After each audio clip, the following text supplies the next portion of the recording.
Terima kasih kepada panitia atas kesempatan yang diberikan. Dewan juri yang terhormat, teman-teman seperjuangan Lomba Debat Bahasa Indonesia, dan seluruh pemirsa yang saya muliakan. Sebelum saya mulai mendebatkan mosi kita kali ini, izinkanlah saya memperkenalkan diri terlebih dahulu. Perkenalkan, nama saya Putu Putri Nanda Pramita. Saya sekarang berada di kelas 11 dan saya merupakan perwakilan dari SMA Negeri 2 Mengwi. Baik, pada kesempatan kali ini saya akan berperan sebagai pembicara pertama tim oposisi atau tim kontra yang akan mendebatkan mosi. Dewan ini menyelesaikan narasi Galactic Zoo dan segera menghentikan semua proyek penelitian terkait alien. Jadi saya akan memberikan argumen saya mengenai argumen yang telah diberikan oleh tim pemerintah, pembicara pertama tim pemerintah. Jadi argumen yang diberikan oleh pembicara pertama tim pemerintah ada dua buah. Yang pertama adalah bagaimana proyek ini adalah penggunaan uang pajak yang bermasalah. Dan yang kedua adalah ada urgensi lain yang harus lebih diprioritaskan. Akan saya bahas satu persatu. Yang pertama adalah bagaimana proyek ini adalah penggunaan uang pajak yang bermasalah. Jadi, seperti penjelasan yang telah diberikan bahwa Uni Eropa itu selama 15 tahun terakhir telah mengeluarkan sekitar 300 juta euro untuk penelitian terhadap makhluk luar angkasa atau kita sebut sebagai alien itu. Nah, di sini kita sebagai contoh adalah Uni Eropa. Kita semua tahu bahwa Uni Eropa itu adalah negara-negara maju seperti itu. Secara umum kita lihat negara mereka itu berkecukupan, negara mereka itu memiliki kualitas sistem, kualitas dalam berbagai macam bidang yang lebih maju dibandingkan dengan negara-negara berkembang. Nah, mereka selama 15 tahun terakhir mengeluarkan sekitar 300 juta euro. Nah, dengan keadaan itu mereka masih bisa menjadi negara-negara maju. Mereka masih bisa mencukupi kebutuhan masyarakat dalam negaranya. Seperti itu. Jadi, oleh karena itu saya katakan di sini, jika pembicara tim pemerintah mengatakan bahwa dana tersebut sebaiknya digunakan untuk penelitian yang lebih bermanfaat seperti penelitian untuk obat-obatan, penelitian terhadap suatu penyakit dan lain sebagainya yang dampaknya bisa langsung terlihat pada penduduk bumi, dan seharusnya Galactic Zoo itu dihentikan. Menurut saya itu tidak sesuai atau saya sangat tidak setuju dengan pernyataan itu. Karena apa? Karena kita bisa lihat bahwa negara-negara seperti Uni Eropa itu mereka tetap bisa memenuhi kebutuhan masyarakatnya walaupun mereka tetap mengeluarkan dana untuk Galactic Zoo ini, seperti itu. Lalu di pemerintah pertama juga mengatakan dalam argumennya yang pertama yakni proyek itu harus memiliki keuntungan yang konkret dan juga tujuan yang baik bagi khalayak, seperti itu. Dan pemerintah pertama menyatakan bahwa Galactic Zoo itu tidak memiliki keuntungan yang konkret serta tidak memiliki tujuan yang baik bagi khalayak. Jadi akan saya bahas satu persatu. Yang pertama adalah Galactic Zoo memiliki keuntungan yang konkret. Jadi Galactic Zoo itu walaupun keuntungannya tidak terlihat secara nyata, tapi kita harus melihat secara panjang ke depan, seperti itu.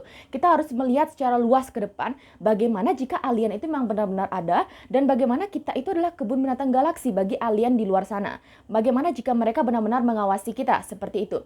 Jadi jika yang dibandingkan adalah dengan penelitian atau proyek-proyek tentang obat untuk menemukan obat untuk suatu penyakit dan lain sebagainya yang memang dampaknya itu adalah langsung kepada masyarakat bumi. Jadi proyek tentang bagaimana transportasi umum, bagaimana kesehatan, fasilitas umum dan lain sebagainya, dana itu harusnya dialokasikan ke sana, tapi tidak ke Galactic Zoo. Menurut saya sangat-sangat tidak benar seperti itu. Jadi kita tidak boleh hanya melihat sebatas untuk jangka pendeknya saja, seperti itu. Bagaimana jika benar-benar ada dan kita hanya diam? Bagaimana jika mereka menghancurkan kita dengan sekali ketukan yang mereka lakukan, seperti itu. Setidaknya kita harus berusaha mencari tahu bagaimana alien itu memang benar-benar ada atau tidak, seperti itu. Jadi memiliki keuntungan yang konkret itu menurut saya yang dikatakan oleh tim pemerintah hanyalah dalam jangka pendeknya saja, seperti itu.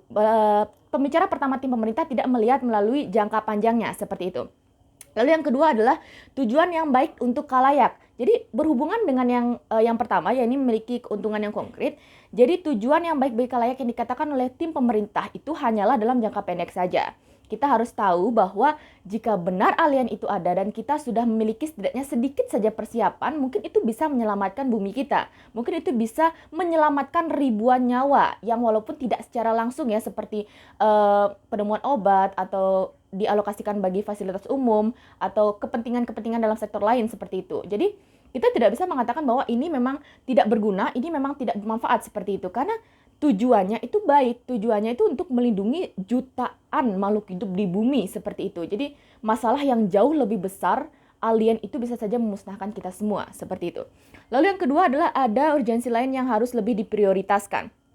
Di sini telah saya jelaskan bahwa setiap sektornya itu sudah memiliki dana atau anggarannya masing-masing. Kita sebagai contoh Uni Eropa. Uni Eropa mengeluarkan 300 juta euro selama 15 tahun terakhir. Nah, dari situ kita bisa melihat bahwa mereka itu sudah membagi dananya dengan baik. Bagaimana mereka membagi dana untuk bidang kesehatan, bagaimana mereka membagi dana untuk bidang pendidikan mereka, dan lain sebagainya. Sehingga mereka tetap bisa menjadi negara maju. Mereka tetap bisa mengoptimalkan kebutuhan, keperluan-keperluan bagi kebutuhan para masyarakatnya dalam negara tersebut. Tapi mereka tetap mencari tahu tentang Galacticzo. Karena apa? Karena mereka mengetahui bahwa Galacticzo ini penting dan dampaknya akan sangat besar di kemudian hari. Seperti itu. Lalu pembicara pertama tim pemerintah juga mengatakan bahwa Galacticzo ini merupakan penelitian yang tidak memiliki prospek dan hanya membuang-buang dana yang telah dikeluarkan oleh masyarakat dalam suatu negara itu. Jadi di sini saya ingin mengatakan bahwa SETI itu memiliki aktivitas utama. Jadi ada 2 buah aktivitas utama. Yang pertama adalah mendengarkan sinyal dari luar angkasa. Dan yang kedua adalah memancarkan sinyal ke luar angkasa. Seperti itu. Jadi yang pertama yang ingin saya bahas adalah mendengarkan sinyal dari luar angkasa. Yang dimasukkan di sini adalah selama ini ada banyak sekali sinyal yang terkirim ke bumi. Oleh karena itu menjadi tanda tanya yang sangat besar bagi para ilmuwan. Apakah memang benar ada potensi makhluk di luar bumi yang akan membahayakan makhluk-makhluk di dalam negeri itu sendiri. Oleh karena itu, contohnya sebagai contoh, sinyal misterius yang dikirim dari luar angkasa ke bumi setiap 16 hari. Mungkin saja itu adalah pancaran dari luar angkasa yang dikirim oleh peradaban alien yang bocor lalu diambil oleh penelitian Kanada. Oleh karena itu, jika dikatakan tidak memiliki prospek, saya sangat-sangat tidak setuju dengan pernyataan dari tim pemerintah utama. Pemerintah pertama, karena apa? Karena memang bumi itu selalu menerima sinyal dari luar angkasa. Walaupun itu tidak bisa dipastikan secara pasti bahwa itu dari alien, tapi itu memiliki kemungkinan datangnya berasal dari alien. Oleh karena itu saya sangat-sangat tidak setuju jika narasi dari Galacticzo, penelitian terhadap makhluk luar angkasa itu akan dihentikan. Saya sangat-sangat tidak setuju dengan pernyataan tim pemerintah pertama. Sekian dan terima kasih.